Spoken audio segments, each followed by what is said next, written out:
Hi everyone, and a warm welcome to one of the perhaps most anticipated hours of the conference, the Investors Corner, with the topic, the greatest deals and the biggest fails in iGaming.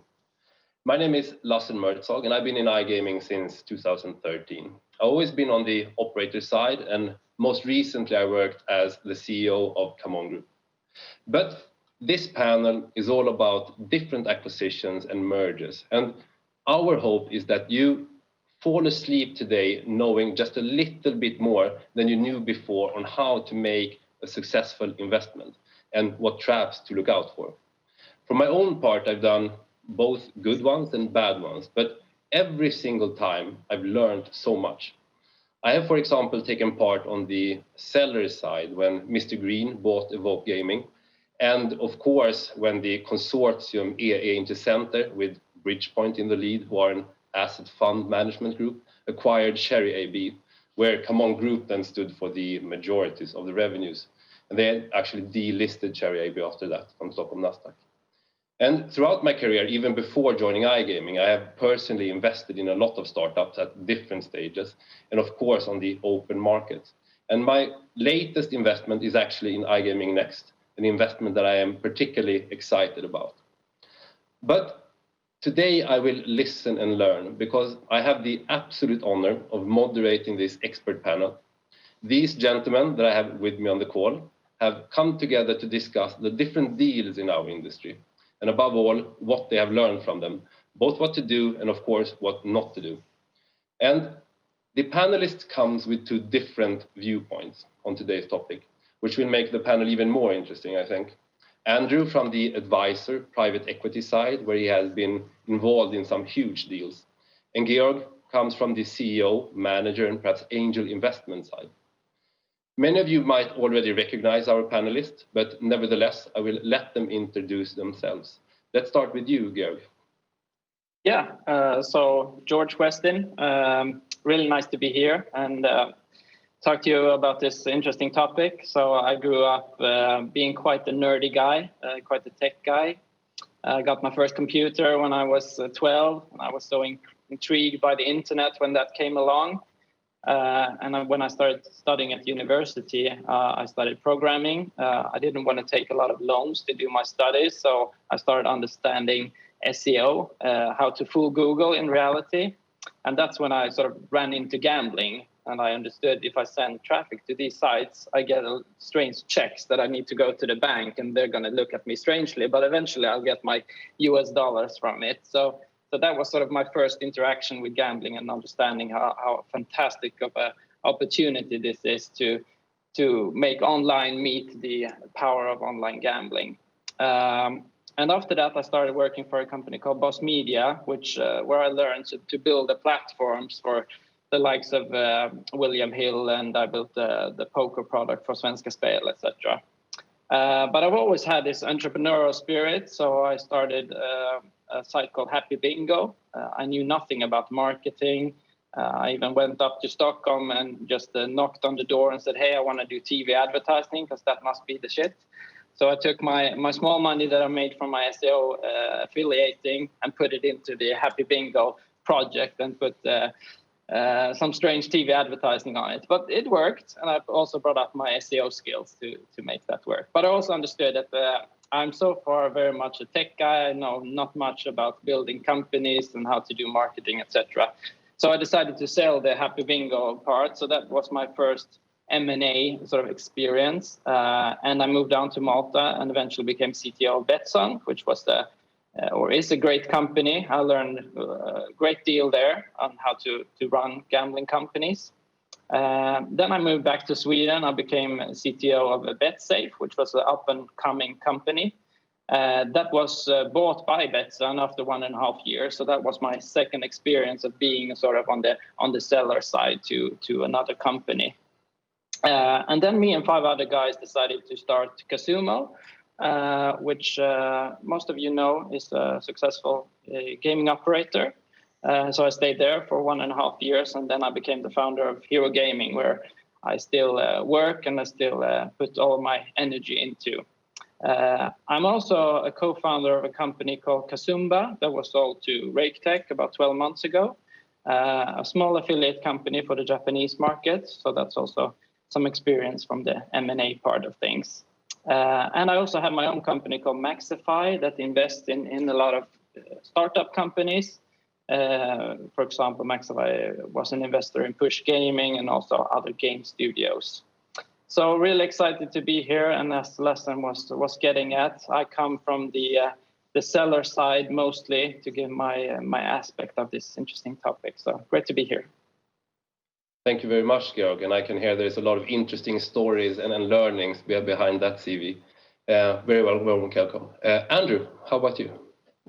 So I've been 25 years investment banker. Half that time was writing research. The second half was advising companies. And in 1998, I met Mark Blandford when I got involved in the online gaming industry. So pretty much all my career, I'd been leisure and gaming, hotels, pubs, bars, gambling, travel. And it was from there on in that the gambling industry took me. And I wrote a book in 2000 called Bet the World, which was a long-term forecast for how we thought that the industry would develop, the trends and the numbers, the forecasts for where we thought the industry could get to by 2015. And we predicted that, and everyone thought we were crazy, and the industry, of course, did that. So it was right. There was a lot of things that we called right. There was a lot of things we completely missed, like in 2000, no one would have predicted that online poker would have had the boom that it was to have 4 or 5 years later. I then left broking in 2012, and I set up Burleywood Capital with Mark Blandford. We're both partners in the business, and we're in the process of helping companies grow through whatever form of investment that is, whether that's all from us, whether that's helping them grow with others, other investors that we may know, and that's what we do. So for the most part, we're looking for things to invest in, or we're helping people, pretty much tend to be friends of ours, who are looking to buy or sell a company. Thank you very much, Andrew. I have to ask, did you ever see that the poker vertical would have the downfall it had for most operators, at least? Well, we couldn't see UAGA, but we'd already had a couple of false dawns with the industry in the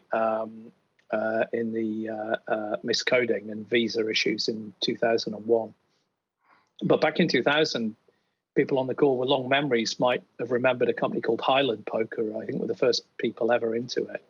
And if you told us in 2000 that in 2003, Ruth Parasol would have this gargantuan business, you would never have believed it. I mean, extraordinary times to have lived through all of that. Exciting times for sure. And before we really dig into the details, I just want to get your view on why we're seeing so many and sometimes massive mergers and acquisitions in our industry, especially lately. For example, we have the $2.5 billion William Hill Caesars deal in the pipe at the moment. We have the $6.9 billion Flutter Stars deal. We have Evolution and NetEnt that we've talked about earlier at this conference. And of course, the merge between DraftKings and SB Tech. And it's all sizes. I mean, we saw Matching Vision. We heard today that they got acquired yesterday and so on. Is this the regulatory pressure that makes it hard for smaller and mid-sized operators? Is it synergies companies can get through a merge and thereby become more effective? Or is it just pure strategic reasons? Or perhaps they're just trying to buy top line? What do you think, Andrew? I think a lot of it comes down to the interaction of supply and demand. And there's always excess demand for this industry. And there has been even before online gaming. When you look at land-based gaming, very restricted supply because it's such a heavily regulated industry.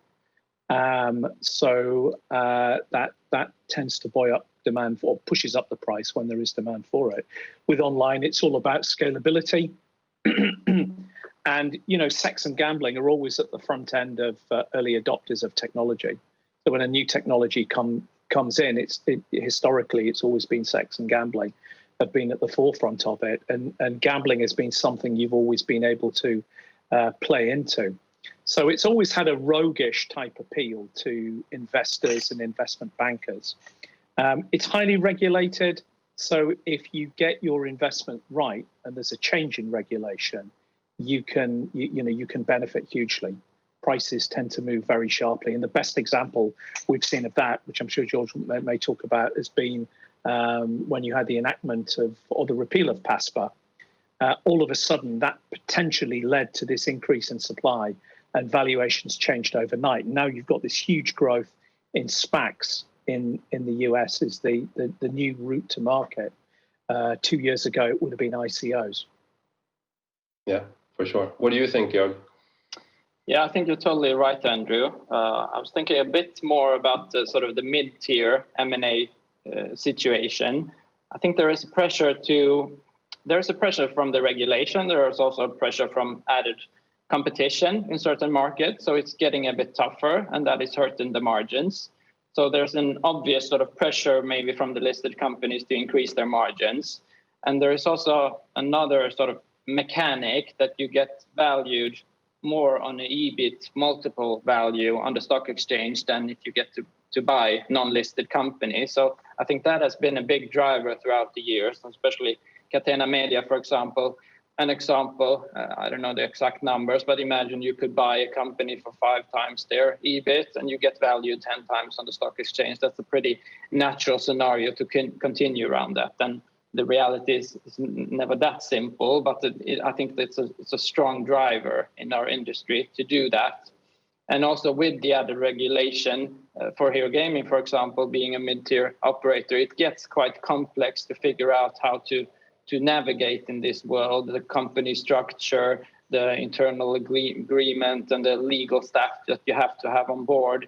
I think that maybe makes it interesting for the sort of smaller operators to sell because they get out of that tough situation, or join forces with someone bigger that has those muscles, and you can get scale advantages in those situations. Yeah, I agree. I mean, it's almost impossible today to be a small operator and handle multiple licenses, for example. You could perhaps do one really good, but otherwise it's hard. So it's hard to scale if that's your plan of. I just want to remind all the listeners also that this is a live recorded panel. So if you have any questions, you actually have the opportunity to send them in, and we hopefully can answer a few of them. I believe both of you have a lot of interesting experience, as we could hear in the beginning, and I think the listeners could really learn from it. So let's start by looking into what you yourself personally have seen and experienced in form of bad deals, and perhaps regrets, if there are any. And is there anything you would have done differently today? What do you say, George? I think mostly about an example from 2011. I mentioned when Betsson bought BetSafe. I wasn't personally involved in the deal per se, and I think you can argue that it was a really good deal if you look at the BetSafe shareholders. They got a lot of money out of it. It was a mix between cash up front and a share component, and the Betsson share went up quite a lot the following 2 years. So that was a good deal for them. But you can see it from the perspective now, sort of it's easy to look back that they made some mistake, Betsson, in this deal, mostly in the sense that they didn't manage to keep the BetSafe staff on board. So if you just look at now, they could have avoided having Casuma as a really tough competitor. They could have avoided Hero Gaming that's beating at them constantly if they just would have been a bit smarter in that situation. So what should they have done differently? I think just historically, I remember that BetSafe sort of saw Betsson as the one to beat. So there was sort of that mechanics, and suddenly you were in the hands of the enemies in some sense. That's how the staff felt. And how do you figure out such a situation? It probably needs to be driven with a lot of incentive among the staff. So if the deal would have been somehow made that even more of the staff from BetSafe were part of the sort of the earn-out deal or part of the journey moving forward, they could have avoided maybe the Casumos and the Hero Gamings and those to be created as very powerful competitors over the years. Yeah, I mean, I agree. I think it's important if you acquire a smaller company as well, senior members from that company have to take place in the management team, or at least be integrated, because that's the only way. Otherwise, you will lose people. Yeah. Very, very valuable. Thank you. Andrew, have you any regrets looking back? Yes, many. I've got about 5 key points, which I'll rattle through them. Don't be led by advisors' assumptions. I was involved at Merrill Lynch tangentially about 15 years ago in an IPO of a business called Yell.com, which used to do telephone directories. And advisor-led assumptions, I'm not pointing the finger at anybody on this, predicted over the long term a certain growth rate. It didn't take much for the growth rate to be out by half a percentage point or a percentage point in the long term. In the short term, the business to go to zero, which is what it did. So if you're not driving the deal and it's an approach by an advisor, always take a healthy skepticism on the assumptions that they've put in there. Second point would be think like an acquirer before you sell. Take out all the costs that you think an acquirer will take out, and you take them out. And you get the multiple on what you save rather than giving it away. I can think of a couple of interdealer brokers that merged once. Again, no names, but it was a classic example of that. Don't set unrealistic prices. If you do, before you deal with someone, have a think about investment ratchets. This idea that you've got a price for this percentage of the business. If I think you're being unrealistic, I'll give you the money you want, but I won't give you 20%. I want 60%. And when you hit the profit targets that we both agree to, I'll ratchet down to 40 and 30 and 20. So if you hit the numbers that you say you're going to in 2 years' time, I'll end up owning what you're proposing me at the moment. So figure them out, have them in the back of your mind before you start a discussion, because they can actually help get deals done. Due diligence takes 2 to 3 months. You're always at risk when you're doing DD. Get vendor DD done before you start. Get an advisor in to get your data room together. Google due diligence data room. There's a standard set of lists of what people require. Some might not be relevant to you because you haven't got property. But everybody knows what they are. Get bang into them right from the very start. And I think I'd pick up on a point that George alluded to. Very often in deals, there are misaligned individuals. There are people who, I think it's called the agency problem, where you've got a guy or a woman who hasn't got any skin in the game, but they are actually a key decision maker in it. Identify them and incentivize them. Thank you very much. I see that we are already getting some questions from the listeners. We can sneak this one in because I think it's interesting. People want to hear what you guys think about the Evolution NetEnt deal. Do you have any spontaneous comments on that one before we move on? Floor is open. Personally, I think it's a mistake from Evolution to do that. I think they are such a fantastic company. They managed to create sort of a semi-monopoly, and I think they can even strengthen that within the live casino segment. And there is so much growth in that part of the industry still to be found, with the move from offline to online and the sort of the big countries out there. So my worry is that sort of they will be a bit bogged down with the complexity that will be in merging those two big organizations, and also getting into another vertical where there's lower margins. But that's just me. Thank you. Do you have any view on that, Andrew? I'm going to be very political and say I completely agree. I think that George has made the points I would have made. I couldn't put it any better. Good. Thank you. If we look on the flip side of the question with regrets, what was the best deal you have ever taken part in, and what were the circumstances, and how do you build those circumstances in a deal? What are your main takeaways basically here, George? Yeah, since it's such a recent example with the sale of Kasumba, this small affiliate company, to Raketech, I think that's a good example when it comes to incentivizing the people, a bit like we spoke about before, because we were 3 founders, and 2 of them sort of still remains within the company and work like crazy to meet the earnout targets that we have now the following 4 years. And that is maybe a classical setup, but I think it really works. But the detail here is that the final step in the ladder, or the 4th or 5th year, is uncapped. And we try to really much keep on that, because I've seen in deals where the sellers reach the target or the top target too early, and they lose incentive and they start sort of slowing down the progress.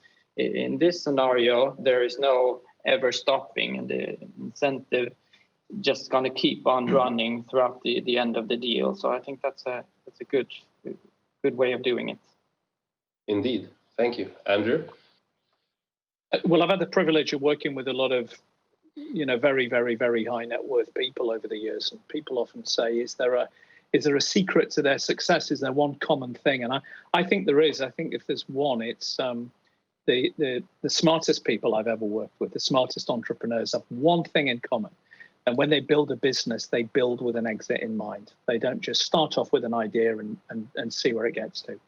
One of the best examples I remember that wasn't in the online gaming industry, was a guy who was building storage warehouses.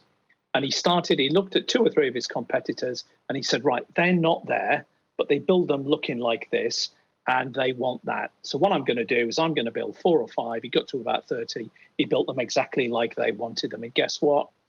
In 2 to 3 years' time, they bought them off him. So always have an exit in mind. Always, on any deal, every deal, take cash off the table. Always do a deal where you think it's a meaningful sum of money to you. If it sounds like this is very obvious advice, but if it sounds like it's a life-changing sum of money, it probably means your wealth is too concentrated in that asset. So sell. And allied to that is a rule that my old chairman, Sir David Michel's, gave, which is always sell after 7 years. Just sell after 7 years. Don't keep a business longer than 7 years. And he's worked, and sometimes you're going to be right, and sometimes you're going to be wrong. But at year 7, start, if you haven't already, do a strategic process to think about selling the business. Finally, keep good financial reporting procedures, FRP. Get into the habit of doing it, even when you're small. Financial reporting procedures, just meet once a month, or once every 2 months, or once a quarter. What's your forecast for next month? What's the actual? What's the variance? What's the action plan? And people talk about having board papers. If all your board papers were that, for your sales, for your marketing cost, for your personnel cost, you'd instantly catapult yourself into the top decile of good companies, which is what a buyer looks for. Thank you. Very interesting. The 7 year there, so you would give that advice even if the trends were spiking and you saw a great future. You wouldn't keep it at 8th or 9th year and then try to sell it. Well, it's David's advice, not mine, and he's a very, very, very, very smart guy, and it's contentious. But I think a real, and again, this is no wisdom on my part, just that I've collected. Always, in all aspects of life, if something appears to be a meaningful sum of money to you, it probably says you've got too much wealth concentrated in it. So sell. Have that make the decision for you. And then you'll have money. And then other deals will come along and they won't be so meaningful, so you don't have to sell. And then a deal will become a life-changing sum of money. Sell. Yeah, sure, you may get things wrong, but on balance, you'll get more right than wrong. Yeah, thank you very much. If we now look outside your own personal experiences and more in general at the industry, we already had the listeners' questions on evolution and Netten. But is there any other deals that you believe stick out as not so good, or if there is anyone that you've been really impressed by lately in the industry? George? Yeah, I guess it's not very late one, but I was really impressed with the PokerStars strategy of taking over sort of the poker market over time. They stayed their course, and one thing they did was to wait out the American market to the exact perfect time to leave it, and then they let Full Tilt stay on until they got into super trouble. And then I think they made a fantastic smart move is to buy Full Tilt, and not only that, they also took a lot of money and paid all the money that Full Tilt owed the players, and I think that created such a positive sort of brand spin throughout the poker community. So you got on the plus sides from the poker players for probably coming 5 years, just because everyone got their tens of thousands of dollars back that they had in their full tilt account. So that's a very outside in non-financial strategy, but I think brand wise and company and sort of poker community wise, it was brilliant. Agreed. Andrew, do you have anything that sticks out? Yeah, I agree with George's example, by the way. Yes, I think when the Hornell family sold On Game to Party Gaming back in 2006, I think it was a brilliant deal. Why was it a brilliant deal? Because they pretty much aligned themselves with the 7-year rule. I think it's quite 7 years, but they definitely aligned themselves with a meaningful sum rule. This was a life-changing sum of money. The way the trajectory looked at the time, they could have held on and carried on, but they said, no, this is a good price, 500 million, we'll accept it. Guess what? Within 9 months, Party Gaming, I think it was 9 months, had written the value down to zero because UEGA had passed. I think any deal that Kenny and the guys did at GVC on the way through was fantastic because they ignored dilution. My partner, Mark Blandford, says when you look at the graveyard of failed businesses and you look at the tombstones, invariably they all say right at the top, dilution. The number of execs who fret and worry over not wanting to do a deal because they'll be diluted. The original guys at Gaming VC were diluted out of hell, but do they care? They're one of the biggest operators in the industry now. So ignore dilution if the deal's good because you'll make more from a bigger pot. I would add some of Mark's deals and the guys at Sporting Bet. Again, Paradise Poker was a great deal.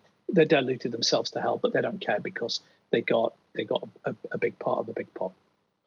Good. Time is actually running out, but one last question. What's your absolute best advice you could give the listeners today on how to make a good deal? How much role should the numbers, market environment, and people, or perhaps even gut feeling play? 30 seconds each. Georg, what's your advice? Yeah, then on a short version, I'll take sort of the owner's perspective again here. I think you should, as an owner, really imagine where you want to be in 2 years' time. Do you want to have a company that gives you dividends, or do you want to retire in the Bahamas and drink drinks all day? So I think that should really guide you. Do you want to build a company that you're really proud of and sort of takes over the world? Then you need to understand whether you can do it or that organically on your own, or you should partner up with someone. So I think what is really important is to think, if this happens in 2 years' time, will I have any regrets? And make sure that you don't have any regrets, that you, even though the deal might be a bit under sort of the mid scenario, then you should be really happy with your decision. So let that guide you. Good final words. Andrew, 30 seconds. What's your best advice? If you're in a room with advisors and they're trying to give you all kinds of advice, technical advice, you don't understand it. Maybe it's to do with an M&A, whether it's to do with an IPO, whether they're trying to sell you something and you feel you're out of your depth. There is one question you can ask, which will make you the smartest person in the room. This is the 101 of corporate finance. Ask this question and you'll unlock it. You ask, what difference does this make to my cash flow over the next 3 years? If it makes no difference, ignore it, it's irrelevant. If you want a subsequent question, ask, what difference does it make to my tax rate? It makes a difference to your tax rate, it makes a difference to your cash flow. Just remember those two and you'll get straight to the juice. Thank you very much, gentlemen. I wish we had another 30 minutes. Super interesting topic, and I hope all the listeners have learned as much as I have. Thank you very much, and take care for this time. Thank you. Thank you.